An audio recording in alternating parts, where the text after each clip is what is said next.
Hey guys, this is Chris from Deus Ex Machina. This started off as a very long video. I decided to break it up and talk about why I write, the process of how I write, and hopefully give advice to people, not necessarily how to write because your writing style is your own, but if you're suffering from some of the similar conditions that I suffer from, ways that you can try to work around that to try to become a functional writer. But this is more or less a window into my writing style, such that it is, as I've often said, I don't think I'm as good a writer as some people think I am, but it shows you the process. So let's go into it. So I'll generally read through it 2 or 3 times until I'm happy.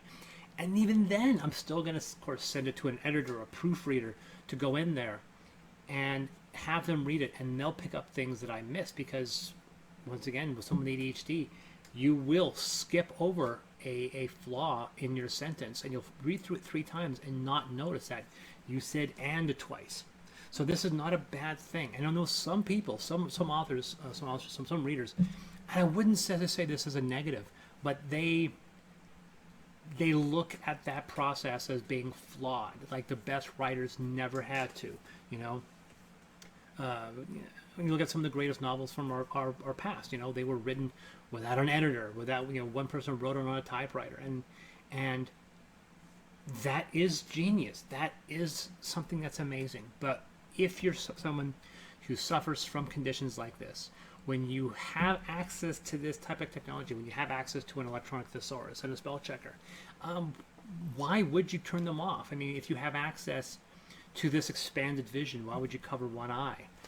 And that's my mentality. So I saw people who discourage or decry people that use technology, that constantly go in and they use their word processor. Some people do insultingly refer to as a word processor, like you throw these words into a blender, hit puree, and pour out the mess that comes out. It's not a horrible thing. I will never, ever feel bad using a word processor and being able to change my dialogue through it.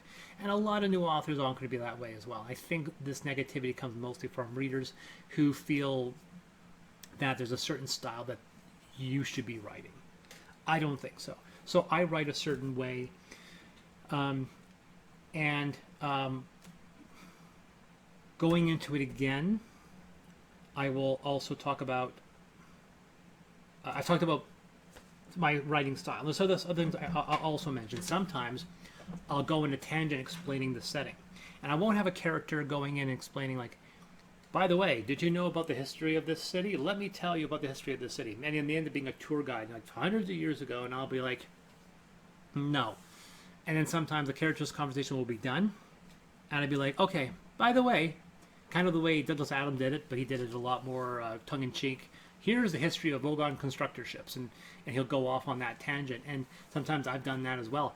But sometimes I've done it where my writing has moved into a storytelling mode that's different from the rest of the story, that I realize that I'm actually speaking with somebody else's voice. And people will know that I did it in the Affinity, it's in the Affinity novel, it's in the Affinity game, it's in the Amethyst novel, it's in the Amethyst game, where I'll have book excerpts from fictionalized books in the setting. And it's a technique I do because I'll write something and I realize that I can't be this passive, neutral third person, where I have to convey an emotion, but I don't want the character in the story to be telling the story, where the voice of this story is different than the person speaking and the narrator. So I will create another voice. I do this with Affinity.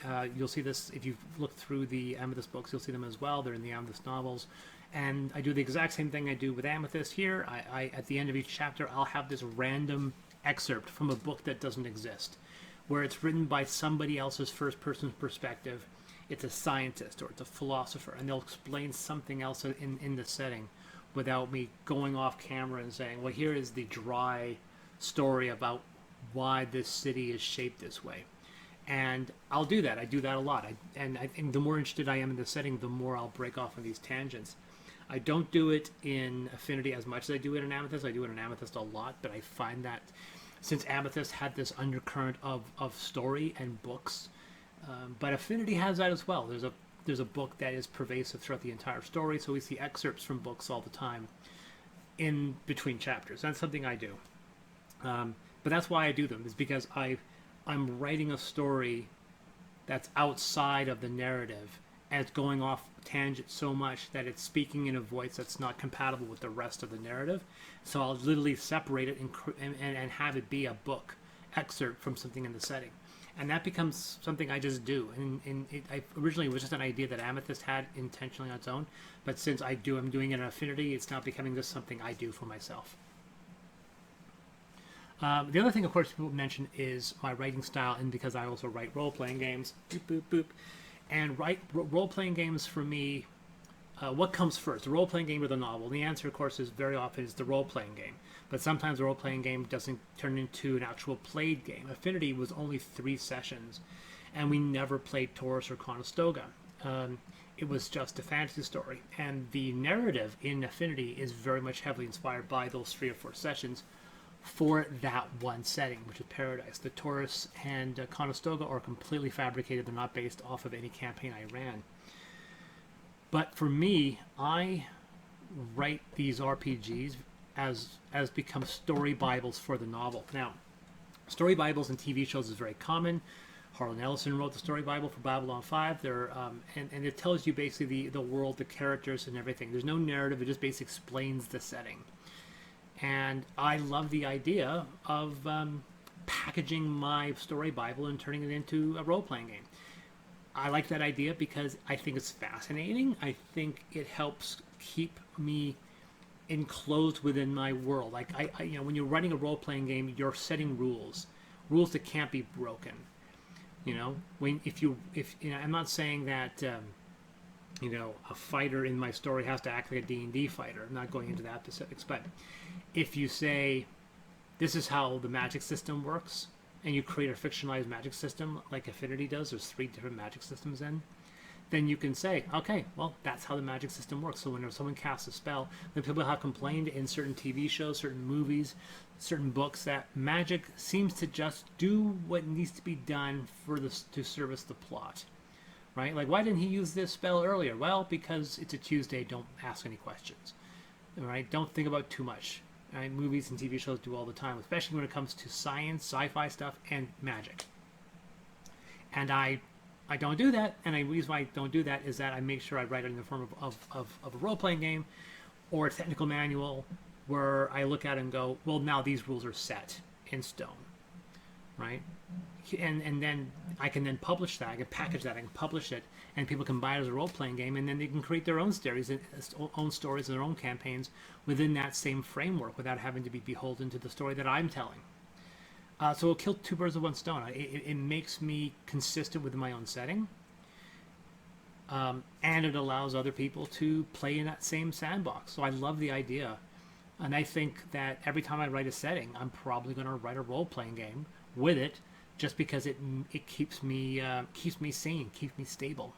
But the other thing about that is also keeps you logical, and that comes to my ADHD, my obsessive compulsive behavior as well, where I need to make sure something is right. I was a script supervisor for a movie that got made a few months ago, and main character was a chef. It had a subplot around cooking. Some people might know that I am friends with a lot of chefs. I'm friends that have a lot of restaurants, and I'm very passionate about the culinary scene.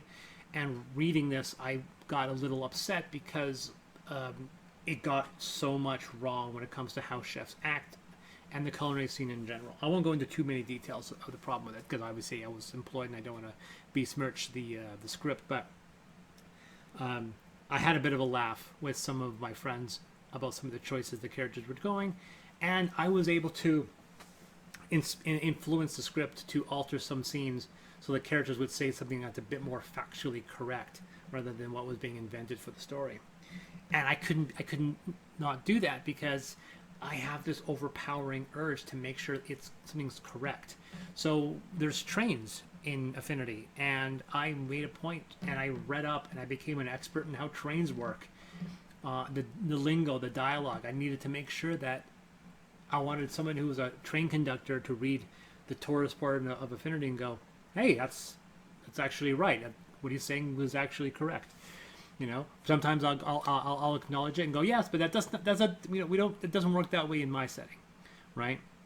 But once again, it's in the same situation where I could say, you know what, this is a fantasy train in a fictional universe.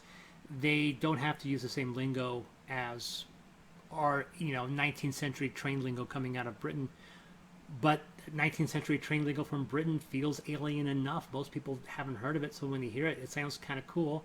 And then actual people who've ridden trains would be like, "Oh, that's actually accurate."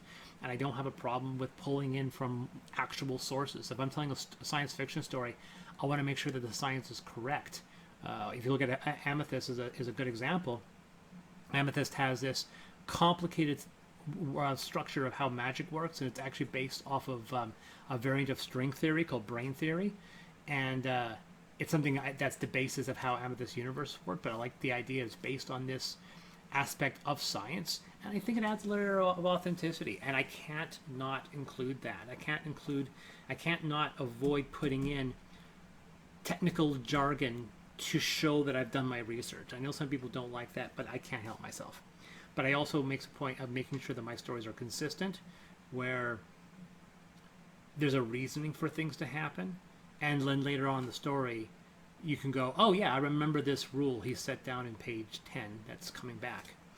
But talking about Affinity very specifically, one of the reasons why I don't complicate the prose, where I keep it very focused on the narrative and on the characters, is because when you're dealing with something like this, where we're dealing with 3 stories that are occurring simultaneously, there's enough of a challenge in keeping track of different characters in different time periods and in different universes.